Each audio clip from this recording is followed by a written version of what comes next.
Chers internautes, bonjour. Aujourd'hui, nous allons démontrer la loi d'Ohm.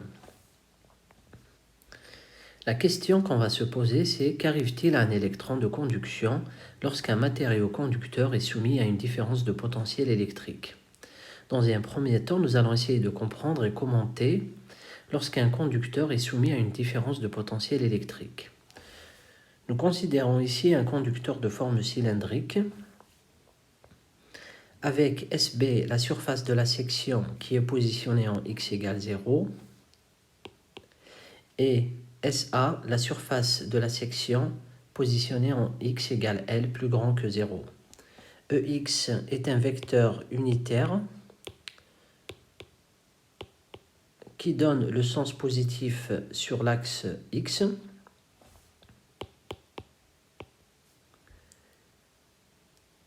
Alors, nous allons appliquer sur la surface SB un potentiel VB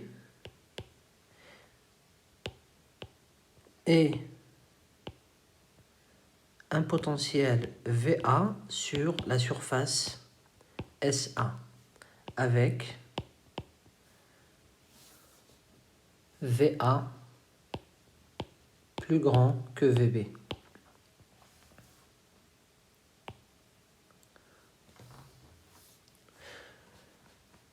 De plus, on montre que VA peut s'écrire comme étant le potentiel VB plus alpha fois L, où L, grand L, désigne la longueur du cylindre.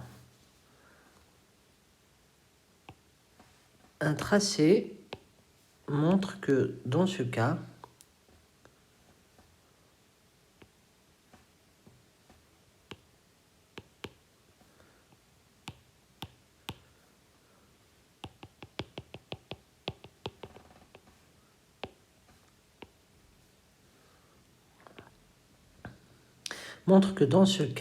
alpha correspond au coefficient directeur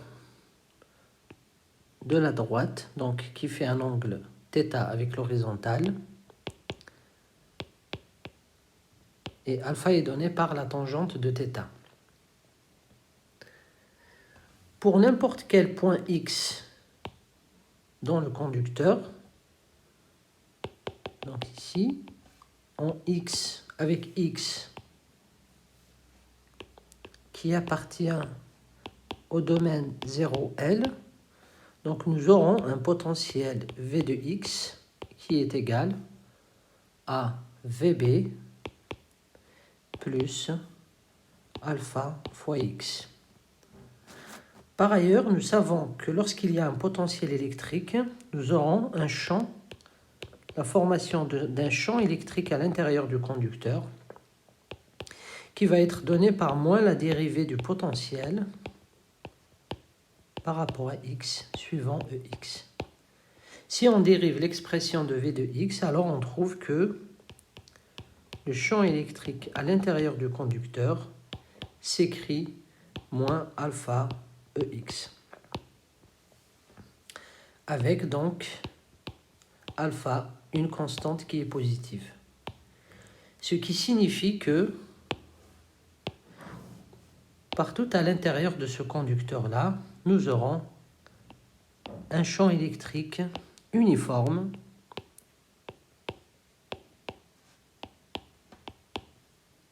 égal à moins alpha fois EX. E, il est dans le sens opposé à celui du vecteur de base EX. Pour un électron présent dans le matériau conducteur, va s'exercer tout un ensemble de forces, mais avant tout rappelons qu'un électron est une particule de masse m et de charge moins E négatif. Premièrement, sur cet électron va s'exercer une force électrique qui est donnée par le produit de la charge et du champ électrique que nous avons calculé ici. Nous avons un champ électrique qui est égal à moins alpha EX Ceci donne pour la force égale alpha fois E suivant EX.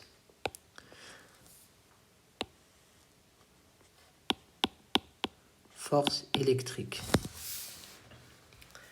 L'électron va se déplacer vers la droite sous l'effet de la force électrique, ce qui veut dire que sa vitesse sera également dirigée vers la droite. Du fait de la présence de multiples collisions dans le matériau conducteur, lorsque l'électron va se mettre à se déplacer, il apparaît une force de frottement, F indice petit f, qui est donnée par moins eta fois V, avec eta un coefficient de frottement qui est une constante positive. Cette force, elle va tendre à freiner la course de l'électron. Elle va donc s'opposer au mouvement.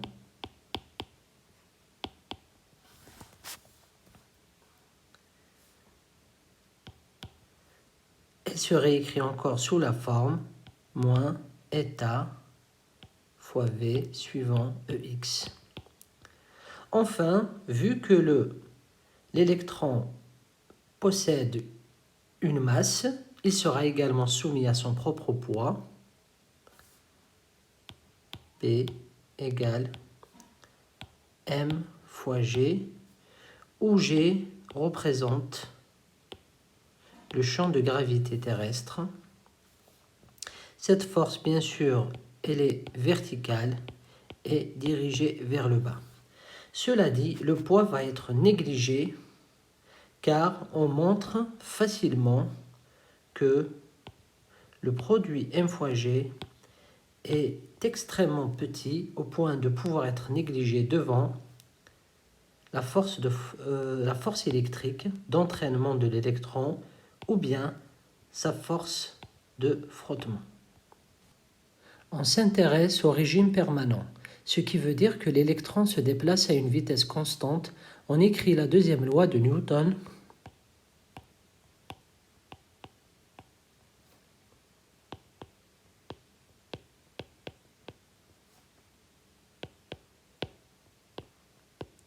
avec A l'accélération qui est donnée par la dérivée de la vitesse par rapport au temps et qui est égale à 0 du fait d'une vitesse constante. Ce qui nous ramène à l'équation alpha E moins eta V égale 0 et donne pour la vitesse l'expression V égale alpha E sur eta. À une abscisse X, le nombre d'électrons qui traversent la surface S pendant un temps dt est noté dn. Au bout d'un laps de temps dt, ce nombre d'électrons va se trouver dans le volume dv qui est donné par le produit S fois petit l, où petit l est égal à la vitesse des électrons fois le laps de temps dt, ce qui donne pour dv S fois v dt. La charge contenue dans ce volume s'écrit dq égale à la charge d'un électron fois le nombre d'électrons. On introduit la masse volumique, qui est la quantité de charge par unité de volume, notée mu, égale à dq sur dv. Ce qui donne encore dq sur dv que nous allons remplacer par son expression SV dt. En posant l'intensité I égale à dq sur dt, nous trouvons que l'intensité s'écrit par le produit de la densité volumique de charge, mu, la surface de la section du cylindre, fois la vitesse. des électrons. Donc pour résumer, nous avons trouvé que la vitesse est donnée par alpha E sur eta au début. Nous avons après trouvé que l'intensité est donnée par mu SV. Si on remplace la vitesse par son expression obtenue ici, on remplace l'expression de la vitesse en 1 dans l'expression de l'intensité en 2, on trouve que l'intensité s'écrit I égale mu fois S fois alpha fois E sur eta. D'autre part, nous avons vu au début que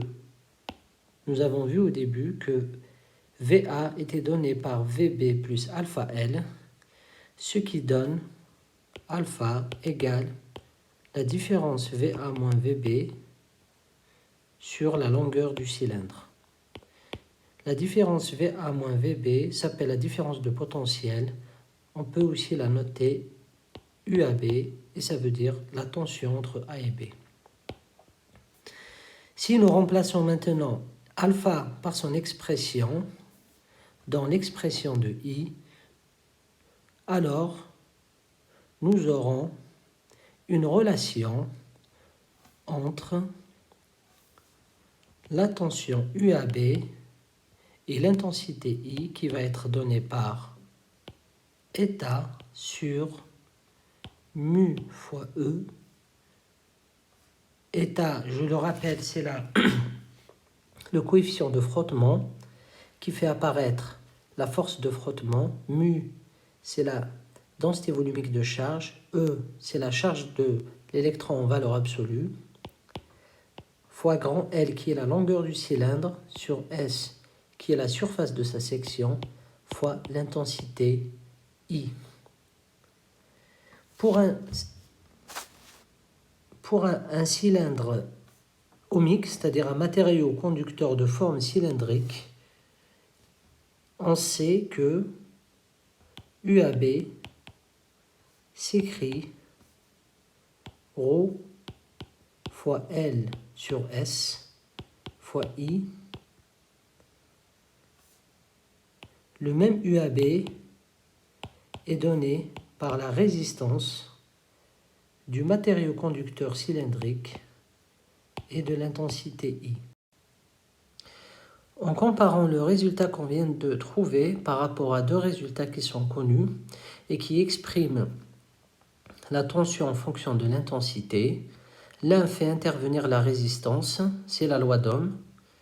L'autre fait aussi intervenir la résistance, mais écrite en fonction de la résistivité ρ du matériau, de la longueur du cylindre et de la surface de sa section. Nous voyons que nous venons de trouver en fait les deux résultats connus. De plus, nous avons une expression de la résistivité qui est donnée par eta, le coefficient de frottement, qui fait apparaître la force de frottement sur mu, la densité volumique de charge, fois E, la charge de l'électron. Cette relation est très intéressante parce qu'elle montre que la résistivité est proportionnelle au coefficient de frottement, ce qui veut dire que plus un électron rencontre d'obstacles lors de sa course, plus le matériau sera considéré comme étant résistif d'un point de vue électrique. Cette résistivité est aussi inversement proportionnelle à la densité volumique de charge, ce qui veut dire qu'une forte densité volumique de charge va nécessairement faire baisser la résistivité du matériau, car dans ce cas, on aurait une concentration plus importante de porteurs de charge. Voilà, donc si vous avez aimé cette vidéo, n'oubliez pas le petit pouce. Et pour recevoir plus de vidéos, vous pouvez vous abonner à ma chaîne. Regarde, c'est facile.